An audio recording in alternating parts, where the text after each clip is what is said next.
मंगो पीर अल्ताफ़ नंगर एक ऐसी फैमिली के साथ मौजूद हूँ जो बिल्कुल मुतासर फैमिली है। मेरे साथ एक बच्ची मौजूद है जो हादसे के सबब जिसकी जड़ से टांग कट गई थी, वो अभी मौजूद है। इनके साथ एक फ्रॉड हुआ है, मस्जिद उनसे जानेंगे किस हवाले से फ्रॉड हुआ है।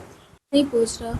वहीं से वहीं वो लोग सलानी वालों ने दिया, वहीं से वहीं वो लोग ले गई। मतलब गेट तक आया, गेट में वहीं से वहीं वो लोग ने डील किया। कितने में डील हुआ नहीं पता। मुझे बोलने लगी मैं ना तुम्हें इससे अच्छा ला के सामान दूंगी, ये बेचने दो, ये जाने दो, इससे अच्छा बेहतर ला के दूंगे तुम्हें। उनका नाम सैला, साइला नाम है और एक सैला नाम है। औरतें हैं दोनों, वो लोग खुद रख ले रही हैं। यहाँ तक कि उन्होंने वो भी दिया था राशन, सिलाने वालों ने, वो भी वो लोग रख लिए। कुछ भी नहीं आया मेरे पास। बस ये 3 चीज़ आया, नमक दाल और हल्दी, पिसी मिर्ची जो होते हैं, बस वही आया। बाकी सारा सामान उन्होंने रख लिया, जो मेन सामान होता, तेल हल्दी वगैरह वगैरह, सारा सामान उन्होंने रख लिया। और मुझसे थोड़ा थोड़ा करके मुझे बोलिए ये सामान लेके जाना है, किचन का सामान लेने जाना, 2,000 रुपये दो, 3,000 रुपये दो, 4,000 रुपये दो। मेरा भाई एक कमाने वाला है, वही सब कुछ ला के देगा। मेरी दवाई भी उसी में चलती है। और ये शादी का मसला कैसे कैसे करके वो ला के देता है, कर्ज वगैरह, और वो कुछ काम नहीं होता हमारा।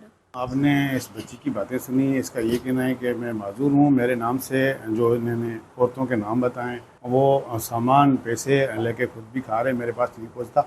इन्होंने सैलानिया और दीगर जो भी इंतज़ामिया गरीबों की सपोर्ट मदद करने वाले उनसे मुतालबा किया है कि जो भी चीज़ें वो डायरेक्ट मेरे साथ मेरे को दी जाए, ताकि जो काफ़ी जो फ्रॉडी लोग हैं उनसे मैं बच सकूँ। जी।